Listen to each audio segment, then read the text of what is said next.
हरे कृष्णा कृष्णा कृष्णा हरे हरे। नमस्कार दोस्तों, आज हम भगवद गीता के अध्याय 6 के एक अत्यंत ही महत्वपूर्ण श्लोक 18 की गहन व्याख्या करने जा रहे हैं। यह ध्यान योग का एक ऐसा श्लोक है जो हमें सच्चे योग की परिभाषा देता है। अगर आप पहली बार हमारे चैनल पर आए हैं तो कृपया सब्सक्राइब करें और बेल आइकन पर क्लिक करना न भूलें, क्योंकि हर वीडियो की नोटिफिकेशन आप तक पहुंचती रहे। चलिए शुरू करते हैं। सबसे पहले हम श्लोक को सुनते हैं। यदा विनियतं चित्तं महात्मन्यैवावतिष्ठते निस्पृह सर्वकामेभ्यो युक्त इत्युच्यते तदा। आइए सबसे पहले इस श्लोक के प्रत्येक शब्द का अर्थ समझते हैं। विनियतम अर्थात पूर्णतया संयमित नियंत्रित, चित्तम अर्थात मन और चित्त, आत्मनि अर्थात आत्मा में और परमात्मा में, और तिष्ठते अर्थात टिक जाना, स्थिर हो जाना, निष्प्रिय अर्थात आकांक्षा रहित, कामनाओं से मुक्त होना, सर्व कामेभ्यो अर्थात समस्त कामनाओं से, युक्त अर्थात योगी जो योग युक्त है, इति अर्थात ऐसा, उच्चति अर्थात कहा जाता है। अर्थात जब पूर्णतया संयमित मन केवल परमात्मा में ही स्थित हो जाता है और साधक समस्त भोगों की आकांक्षाओं से रहित हो जाता है, तब वह योग युक्त कहा जाता है। भगवान श्री कृष्ण अर्जुन से कह रहे हैं कि जब किसी व्यक्ति का मन पूरी तरह से नियंत्रित होकर आत्मा या परमात्मा में स्थित हो जाता है और वह सांसारिक भोगों और कामनाओं से मुक्त हो जाता है, तभी उसे सच्चा योगी माना जाता है। इस श्लोक में सबसे पहली और महत्वपूर्ण शर्त है विनियतम चित्तम अर्थात पूर्णतया संयमित मन। हमारे मन का स्वभाव चंचल होता है, इसीलिए ये मन विषयों में भटकता रहता है, इंद्रिय विषयों में आसक्त रहता है, अटैच रहता है, निरंतर इच्छाओं और कामनाओं में व्यस्त रहता है। इस श्लोक के भीतर संयम का क्या अर्थ है? मन को इंद्रियों के विषयों से हटाना, उसे एकाग्र करना, अभ्यास और वैराग्य में स्थित करना, केवल दमन नहीं बल्कि रूपांतरण करना। आत्मने वातवतिष्ठे, दूसरी महत्वपूर्ण बात है आत्मा में स्थिरता। आत्मा में स्थित होने का अर्थ है परमात्मा के चिंतन में लीन होना, अपने असली स्वरूप में स्थित होना। यहाँ बात बहुत गहरी है, ध्यान से सुनिएगा। यह आपका असली अस्तित्व नहीं है, ये तो सिर्फ खाल है जो कि मिट जाना है। आपका असली अस्तित्व तभी निकलेगा जब आप परमात्मा में लीन होंगे, उनसे मेल मिलाप करेंगे।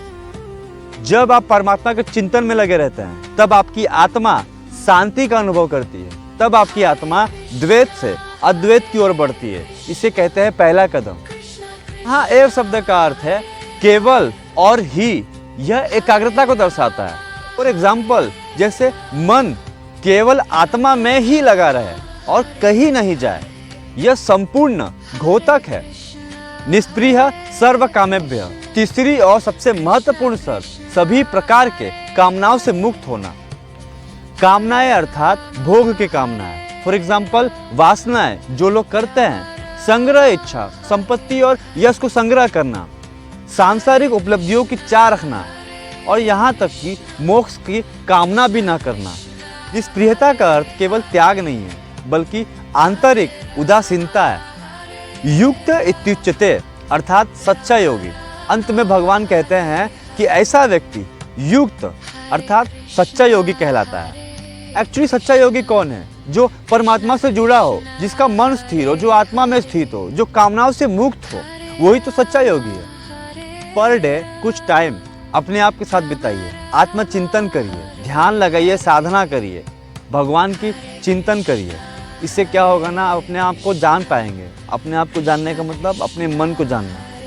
इंसान अपने मन को जान लेगा ना, तो वो इंसान अपने आप को जान लेगा बखूबी, क्योंकि ये मन ही तो है जो आपको एक क्षण कुछ और करवाता है और एक क्षण कुछ और करवाता है।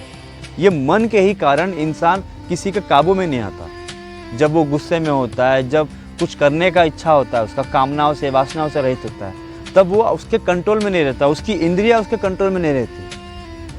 क्यों? क्योंकि उसका मन ही कंट्रोल में नहीं है, वो अपने मन को जान ही नहीं पाया अभी तक। तो ये पर डे आप कोशिश करिए कि आप अपने मन को जानने की कोशिश करिए। कि आपका मन आपका दोस्त है या दुश्मन। सत्संग करिए और आध्यात्मिक पठन करिए। सत्संग करने से क्या होगा कि अगर आप जाते हैं सत्संग करने के लिए तो आपके सराउंडिंग में जो लोग रहेंगे उनकी एनर्जी पॉजिटिव होगी, तो उनकी एनर्जी फ्लो होगी, तो आप भी उनकी एनर्जी में बहते चले जाएंगे, तो आपका एनर्जी भी पॉजिटिव होगा। और अगर आप गलत इंसानों के बीच में बैठते हैं तो गलत एनर्जी फ्लो होती है, तो आपकी एनर्जी अगर पॉजिटिव भी होगी ना तो भी वो नेगेटिव बन जाएगी, क्योंकि आप उनके सराउंडिंग में हैं। तो सत्संग एक ऐसा मार्ग है कि आपकी एनर्जी भी पॉजिटिव होती है और आपका माइंड भी पॉजिटिव होता है, और आपके विचार सराउंडिंग में जैसे लोग रहते हैं उसी की तरह आपका दिमाग भी सोचने लगता है। तो आप सत्संग में अगर जाते हैं सत्संग करने के लिए तो आपका विचार उन सत्संग में करते करते करते करते करते करते भगवान में लीन हो जाएगा, तो आपके मन में भगवान का चिंतन रहेगा और किसी का चिंतन नहीं रहेगा। प्रकृति के साथ समय बिताइए, क्योंकि वही एक जरिया है जहाँ एक इंसान अपने आप को समझने की कोशिश कर सकता है। क्योंकि आज के भाग दौड़ भरी ज़िंदगी में हम दूसरों से एक्सेप्ट कर लेते हैं कि वो हमें समझे। हम ऐसा क्यों नहीं कर सकते कि हम अपने आप को समझें अकेले में होकर? या अकेले रहने का मतलब ये नहीं है कि आप दुनिया को त्याग दो। अकेले होने का मतलब ये है कि आप डिटॉक्स हो जाओ। डिटॉक्स होने का मतलब कि फॉर एग्जांपल देता हूँ कि अगर मेरे पास फ़ोन है, ठीक है, मैं फ़ोन यूज़ तो कर रहा हूँ, वो मेरा पर्सनल यूज़ है, लेकिन जब मुझे उसकी ज़रूरत पड़ रही है तब मैं कर रहा हूँ। इट मीन्स कि आप अटैच मत हो जाओ फ़ोन से। फ़ोन आपका सब कुछ है, आप फ़ोन की वजह से आपकी आधी ज़िंदगी का टेंशन ही ख़त्म हो गया, लेकिन वो आपके ऊपर हावी नहीं होना चाहिए। जिस दिन वो फ़ोन आपके ऊपर हावी हो गया फिर तो वो फ़ोन जीत जाएगा और आप हार जाएंगे। तो यहाँ कहने का मतलब ये है कि आप अपने आप को ऊपर उठाइए। जहाँ तक मैंने खुद को रिकग्नाइज किया है और लोगों को किया है, तो वहाँ तक मुझे मालूम पड़ा है कि बाहरी क्रियाओं से नहीं बल्कि मन की स्थिति से योगी की पहचान होती है।